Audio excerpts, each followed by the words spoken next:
Hi everyone, Heather here, and today I'm going to teach you how to make fermented bananas.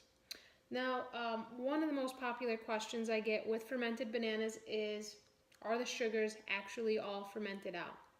And in my experience and observing my blood sugar levels and observing how I feel after eating fermented fruit, the sugar content is pretty negligible, if at all. So fermenting fruit is a really great way for you to get the antioxidant benefits from the fruits and the other mineral-rich nutrients that tend to be available in fruits, like bananas, we all know are a rich source of potassium.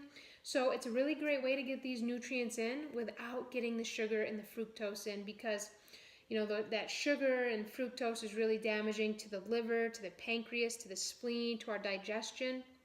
And so we want to avoid that whenever we can if we really want to be healthy.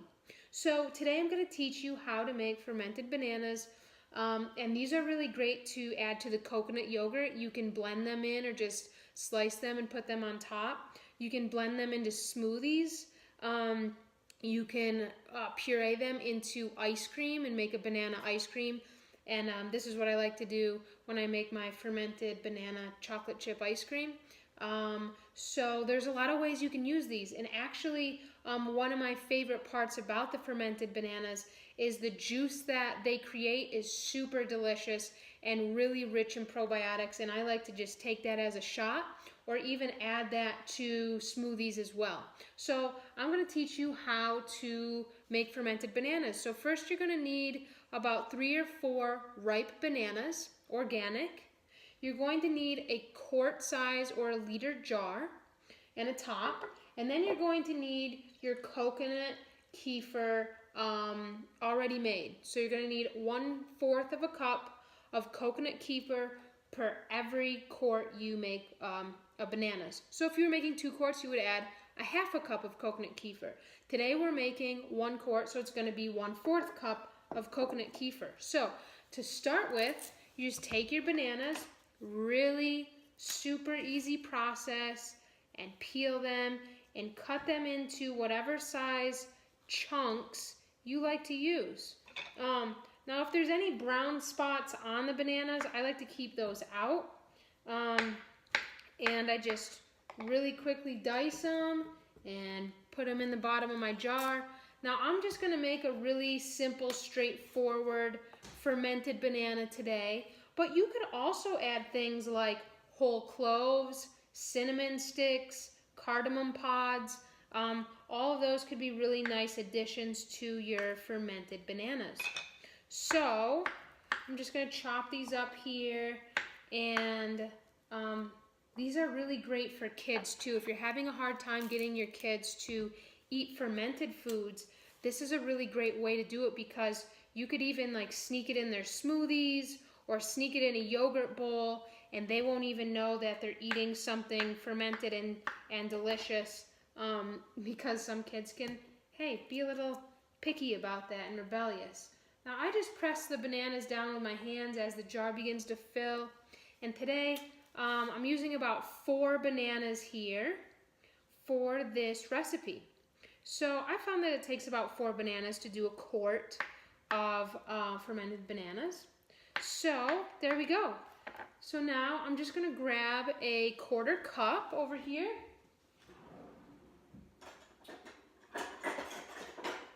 And so you're going to use, this is going to be your culture base. It's what's going to ferment the bananas. You need this in order for the fermentation process to occur. This is coconut kefir. Many of you are familiar with the coconut kefir that I make and with the cultures that I use. If you're not, however, you can reach out to me at ancestraldigestion.com, and I can guide you on how to get these cultures. So these are non-histamine producing cultures, and they're really delicious. They're dairy free. So I'm going to put 1/4 cup into my bananas. Okay. And then all I'm going to do from here is, I've got some mineral water here. So this has electrolytes added to it. I am going to pour that over the bananas, and submerge them in water. I'm going to leave a little space because when they're done fermenting and you open the top, they can expand and the juices will get really fizzy typically. So another thing that you can do, sometimes I do it, sometimes I don't, is I take a cabbage leaf and I just set it on top of the bananas in here because it prevents them from going brown. So I like that, and that's up to you what you want to do there. So that's that, and then we cap it, and you have a jar of bananas fermenting. So how long does this take? 8 to 10 hours if your home is warm.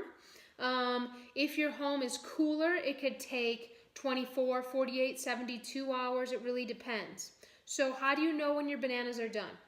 After 8 or 10 hours, I like to take the lid off and taste the liquid brine here in the bananas. If that liquid is really fizzy, if it tastes like bananas but it doesn't have that sugary taste, I know it's done. And you can even taste a banana. If it tastes sugary, then you know it still needs a little bit more time to ferment. So say after 8 or 10 hours you taste the liquid and it's still sweet. Just put your cap back on, set it on the counter, and then taste test it every 2-3 hours or so to check in with it to see if it's fermenting more and progressing. And once you get that fizzy juice and doesn't taste like sugar at all, you know your product's done. So as with all other ferments, once they're done, you want to place them in your refrigerator or else they'll just continue to ferment. Now they'll also continue to ferment in your fridge, but at a much slower pace. So that can be really important. Otherwise, you'll just end up with more of an alcoholic type of byproduct if you ferment it too long. So that's how you make fermented bananas. Have fun with it. Add them to your smoothies. Add them to your coconut yogurt. Blend it into your ice cream. And enjoy these fruits because bananas actually are a really great fruit.